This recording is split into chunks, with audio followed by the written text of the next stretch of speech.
Con nosotros está Juanita Gobertos, directora de la División de las Américas de Human Rights Watch. Juanita, bienvenida, buena tarde para ti. Y Dania, muchísimas gracias por la invitación. Un saludo a la audiencia. En estos días en que hablamos de excarcelaciones, y no de liberaciones, por cierto, ¿no? Que todo este tema se vuelve a poner sobre la mesa y que ustedes han fijado posición más o menos en relación a todo esto. Me surge una pregunta que me gustaría compartir contigo. ¿Basta solo con excarcelar para sentir que estamos avanzando en una transición que con excarcelar se detiene lo que es la violación de derechos humanos que hemos conocido hasta ahora? No, por supuesto que no basta, y Dania, por supuesto que la liberación de más de 400 personas es un paso muy importante. Como dices, no recuperan su libertad plena, son personas que siguen sometidas a procesos judiciales, a tener restricciones de salida del país, restricciones de hablar a medios de comunicación, tienen que seguir defendiéndose en un proceso judicial. Pero estructuralmente, si no se desmonta el aparato represor, que hay que decirlo, ha sido el mismo que durante décadas ha violado los derechos humanos de los venezolanos y venezolanas, porque a nadie se le escapa que Delcy Rodríguez, por lo menos hasta 2021, era la directa supervisora del SEBIN, uno de los cuerpos más represivos del régimen.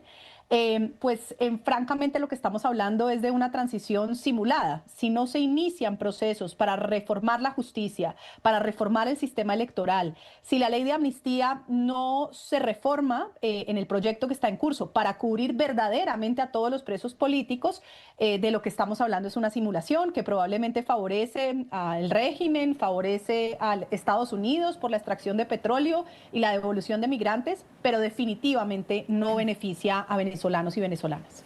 Ya que mencionas la ley de amnistía, lo han dicho, por ejemplo, las madres que se encuentran allí en esta zona 7 en huelga de hambre, y lo han dicho otras representantes de ONG y de partidos políticos. ¿Por qué tendríamos que esperar esta ley para dar la orden de que abran las cárceles, ¿no? ¿Por qué esperar una ley de amnistía si se pueden...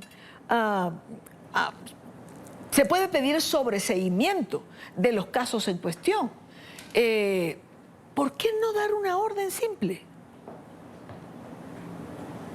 Sí, sin duda, sin duda. Lo primero digamos, reconocer que independientemente del avance o no de la ley de amnistía, de eso no puede depender que salgan libres las personas que aún están privadas de su libertad, más de 600. No se puede condicionar la aprobación o no de la ley de amnistía a esa liberación.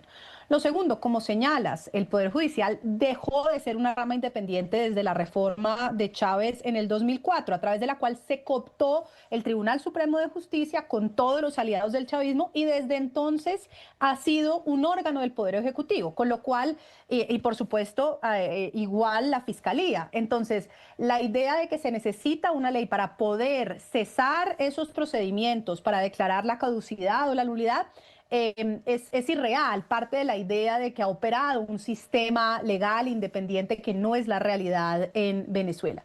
Dicho eso, es cierto que en estos procesos de transición, si es que hay todavía una oportunidad para que exista una transición real, típicamente se ponen en marcha este tipo de leyes, y que en efecto, yo creo, si se hace bien, podría ser un gesto importante. Estoy contigo que sería suficiente la sola voluntad, pero sería un gesto importante si se reforman ciertas cosas. El problema es que, tal y como está el proyecto de ley, primero, tiene un marco temporal tan restrictivo que hay cientos de presos políticos que se quedarían por fuera. Para darte simplemente 3 ejemplos, los casos de defensores de derechos humanos como Rocío San Miguel, como Tarazona, como Eduardo Torres de Provea, se quedarían por fuera porque no están cubiertos bajo ese ámbito temporal. Lo segundo, la restricción al delito político, que es una figura extraña en el derecho penal venezolano, parecería dejar una discrecionalidad tal a los operadores de justicia que personas típicamente perseguidas por terrorismo, por instigación a delinquir, quedarían por fuera de poder ser cubiertas. Y lo tercero, en amnistías hay distintas formas. Existe la amnistía de iure, legal, que es la que concede la ley por el hecho de la ley misma, que es la que permitiría que esto avanzara. Pero esta que están creando es una amnistía caso a caso operada judicialmente. insisto, con un poder judicial no independiente, con lo cual las personas tendrían que presentarse personalmente, muchas de ellas enfrentándose a la posibilidad de ser detenidas, desaparecidas, y poder ver si en ese momento el juez quiere o no otorgarle la medida. Con lo cual, insisto, estoy de acuerdo contigo, no sería necesaria si hubiese la voluntad, pero podría ser un gesto siempre y cuando se reformen estos temas. De lo contrario, no resuelve de ninguna manera el gravísimo problema de los presos políticos, ni resuelve la grave violación de derechos humanos a la que se han enfrentado. Evidentemente. Aparte, Juanita, si la ley se amplía, si el paraguas se expande, si los cubre a todos, pero pues hay quien tiene que presentarse ante el juez para que entonces un juez decida si son aptos para tener una amnistía. Es que no solo hablamos de fiscales, del Ministerio Público, es decir, ¿qué pasa con la estructura de jueces que se ha venido cambiando, que lo que han hecho es impartir cualquier cosa menos justicia? Así es, por lo cual, insistimos, debería ser una amnistía de iure, es decir, debería operar de pleno derecho sin necesidad de presentación personal que, digamos, respondiera supuestamente a esta reconciliación que ha anunciado Delcy Rodríguez. Pero comparto, como señalas, bastaría con la sola orden para que las personas pudieran salir en libertad. Por eso hemos insistido, independientemente de esta discusión sobre la ley de amnistía, que se necesita una reforma al Poder Judicial si realmente estamos hablando del inicio de un proceso de transición. Si no se mandan señales de que, además de la ley de amnistía, que ha sido hasta el momento el único paso que han señalado, va a haber otras reformas a profundidad a la justicia, al sistema electoral, a todas las leyes que se dedicaron recientemente a restringir la posibilidad de las organizaciones de sociedad civil, de periodismo investigativo, de poder operar, es una transición ficticia. Ahora, digamos, todo proceso de transición es difícil, ¿no? Bueno, y además eso es lo que se nos ha venido diciendo. Hay algunas señales que nos dirían que se está trabajando en una transición, que habría por lo menos cierta intención. Yo, digamos, soy realista en que los procesos de transición son complejos, que nunca son blancos y negros, que hay siempre esos lugares grises, difíciles. Por eso hablo de una ventana de oportunidad. Pero para que esto sea algo más que simplemente haber decapitado el régimen y que el resto de la reestructura siguiera intacta, nos toca desde la sociedad civil presionar todo lo que podamos para que haya pasos reales hacia la democratización. Hoy hay algunas señales, pero muy pocas. Doy un par de ejemplos. La liberación de presos, por supuesto. El hecho de que esta ley de amnistía se esté discutiendo en audiencias públicas a las que, después de años de que nunca habían invitado a la sociedad civil, la invitaron.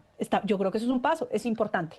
Pero insisto, si son solo esas cosas y esto no se traduce en una ley de amnistía que sí cobija a todos, en reforma judicial, en reforma electoral que permita reconocer los resultados tal y como fueron identificados por el Centro Carter y por la misión de expertos de Naciones Unidas, que señaló que en julio de 2024 quien ganó realmente fue la oposición sobre la base de la valoración de las distintas actas. Si no tenemos eso, si no derogamos todas las leyes que impiden a la sociedad civil funcionar, que restringen al periodismo investigativo, pues esa ventana de oportunidad se cierra rápidamente y desafortunadamente perderíamos la oportunidad de que el ataque militar se convirtiera en el inicio de una transición democrática. Es Juanita Gobertus, directora de la División de Américas de Human Rights Watch. Gracias por acompañarnos, Juanita. Buena tarde. A ti, Dania, muchísimas gracias.